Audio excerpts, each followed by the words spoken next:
toujours un plaisir de vous servir mesdames, messieurs, chers internautes de Weli Média ñu ngi leen di nuyu di leen ziar te di leen jaajëfalaat bu baax ci ànd bi safoo bi ak kóonute bi ngeen am ci ñun seen émission wax ma tey dellu siwaat waaye tey ñu war a waxtaanee problème bi nga xamante ni depuis 1986 askanu Tamba ñu ngi koy jàmbat muy la question relative à l'université du Sénégal oriental, une exigence sociale ou demande sociale,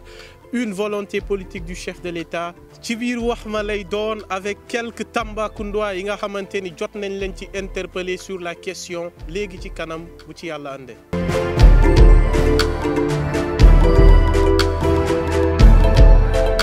Cette université du Sénégal oriental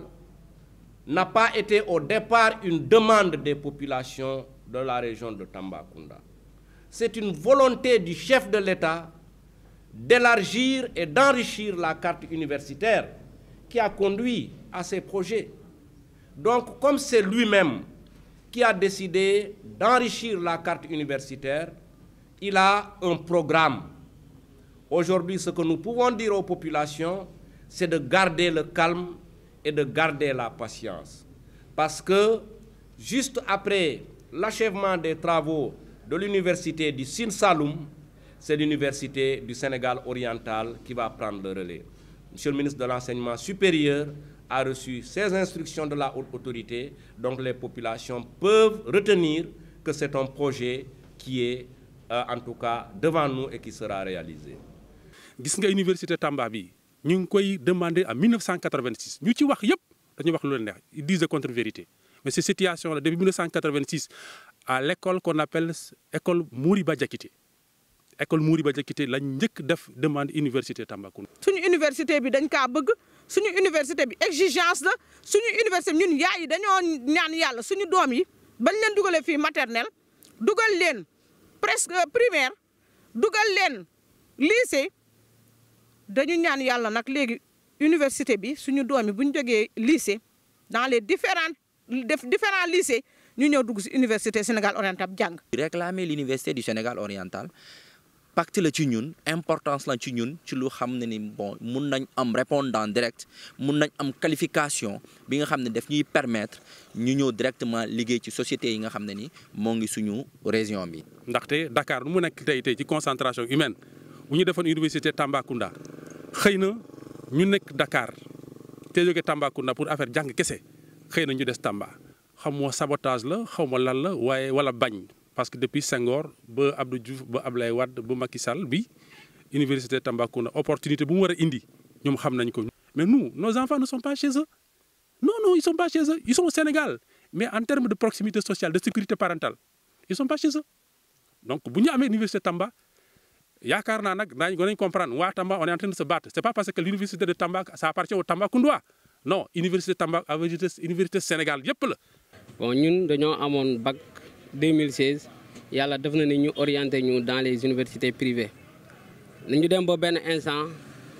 état dem ba am problème ak les universités privées toog nañ ay 3 mois ba 4 mois jànguñu ñu ñëw brusquement bëgg ñoo defal examen finalement la quasi-totalité des étudiants defuñu examen bi yàlla def na ni ñu dem on travaillait dans des conditions précaires dans les universités là da ngay toog 3 mois 4 mois 5 mois doo jàng. loolu mu métti ñu trop ñu dem ba benn instant on était obligé ñu abandonner. bi may am le bac en 2009 j'étais pas orienté mais par la suite j'étais obligé as tuuti bu sama parents yi di am ñu may envoyé may def sama formation professionnelle bi ma jógee ci formation professionnelle laa ñu dugg def ay concours dugg ci lii donc xalaatal tout simplement peut-être que man awma woon sëñ boobu nekk à Dakar di xeex de gauche à droite pour ñu mun ma orienter parce que ça existait auparavant xam nañu modèle méthode orientation yu amoon Dakar il faut nga teel a jóg il faut nga gis ay amicales yi il faut nga dem gis ay doyens il faut nga dugg fu ne il faut nga am xaalis léeg-léeg pour nga mun ci génnee alors loolu j'étais pas obligé mënuma ko woon je suis allé tout simplement me former quelque part ci beneen école mais tey université boobu amee Tamba bu fekkee ni période boobu la. Plus orientation bi di jël temps plus ma mën a patienter pour dugg ci université bi plus temps bi ma rey foofu dina ma doon jàppale encore fii ma fi nekk ma nekk ci yeneen activité bu saa yu ma orienté ma mën a dugg ci université bi continuer. ñun problème bu nekk diggante dans les universités privées et l'État ñun mënuñu ko xam ñun lenn la ñuy wax y a pas cours da ngay toog 3 mois lorsqu'on était à Dakar on n'a pas mené pas mal de grèves mais la situation n'a pas changé tey jii bu ñu amee université je pense que daf ñuy jàppale suñu rakk mais jàppale suñu parents yi te de yokku tamit ci développement Tamba. université bi vraiment koro ba ma fa demee man damaa jaaxle ay nag ak ay xarak lu ne dugal nañ ko loolu du yoon. di dem ay Dakar loolu du yoon mën nañoo nekk fii nii que suñu demee foofu dañuy gën sonn rek seen parents dañuy yónni xaalis ka mooy loolu que foofu fere yi métti na trop man mi newoon na université si Anta Diop dam daan xëy dem marché Tilène di dem jaayi man am lu ma lekk que loolu du yoon. mais ñun dañu ñaan yàlla ñun suñu université bi waxuñu nag université como on exige à ce que l'État mu tabaxal ñu université boo xam ne université bu norme internationale infrastructure yu jaar yoon parce que fii fi mu ne nii yoon bi day dem Matam kon waa Matam sax mën nañ fi ñëw jànge Kédougou waxi noppi Sénégal bi université bi Sénégal oriental la mais Tamba est une ville frontalière mais Kaffrine jege nañu ñooñu seen doom yi mën nañ fee jànge kon lii université sous-régionale. génération bu bees bi nee nañu léegi comme duñu war a jël lu ñu moom moo tax ñu bëgg a def tout pour que nguur bi dégg ñu ak waa adduna bi dégg ñu pour ñu construire université bi. en plus boo tax ba université jaay kat cafe bi jaay kafu caaf bi jaay kafu mais c'est extraordinaire ñoom ñëpp dañuy am seen wàll. ñun peut-être que am na yoon bu nekk suñu diggante ak président mun ko teg suñuy situation problème mais am na ñu ko jege ñooñ la ñuy tendre la main ñu yóbbul ñu je sais que ils le font mais ñu gën a waxtaan ak président mu gëstu encore waa Tambacounda mu gëstu le Sénégal oriental mu dimbale ñu mu concrétiser ñu suñu rêve bi nga xam ne ni moo ngi fii. Tambacounda et Kédougou elles font partie des régions les plus pauvres mais la justice voudrait que mais ñooñu pauvre nga andi leen infrastructure tegal leen au moins sama mbokk yi ñun ñi nga xam ne ñu xëy jaayi ndekki dem di jaayi caaf dem di waas jën duñu jël xaalis boobu dajale ko yónnee ko suñu doom yi université pour ñu inscription sax problème la nga dem nag sa doom amoo foo ko dénkaane. waaw ñun suñu mënoon dimbale vraiment université bi pare suñu doom yi yem fii aduna dafa métti léegi kenn liggéeyul kenn amul dara nga jëlee sa doom fii avec tous les frais frais yi koy accompagner vraiment coono la ah nañu dimbale nañu gouvernement bi dimbale nañu Macky Sall président Macky Sall nañu dimbale mu àggal ñu suñu université bi suñu doom yi jàng fii sonn nañu vraiment sonn nañu trop.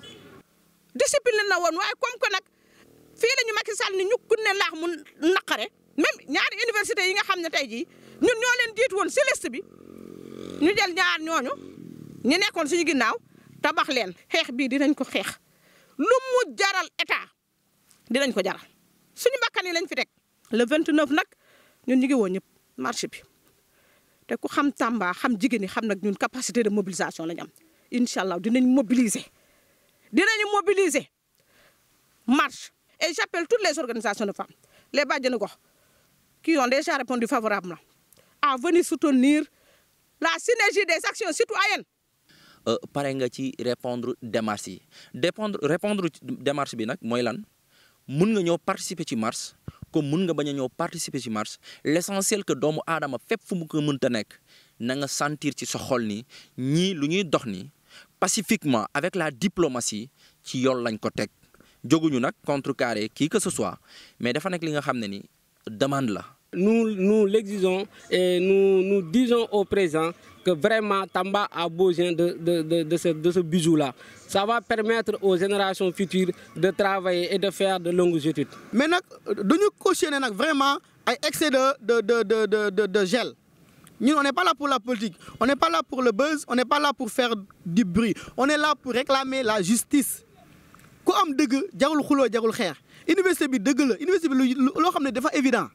lu jaadu la jarul xuloo. mbokk yi ak xarit yi ñu doon seetaan lii lañ leen andiloon tey ci seen émission wax ma waaye mënuñoo jeexal te interpellé wuñu ki nga xamante ni mooy le ministre de l'enseignement supérieur ak le président de la République son excellence monsieur Macky Sall sur la question de l'université parce que comme ni ngeen ko dégloo askanu Tambacounda ak Kédougou ñu ngi jooy seen université depuis boobu ba tey te jot na monsieur le président nga indi saafara ci jafe-jafe boobule ngir au moins jafe-jafe yi nga xamante ni askanu Tamba ak Kédougou foofu ci diwaanu Dakar ñu mun ko saafara ci nu mu gaawee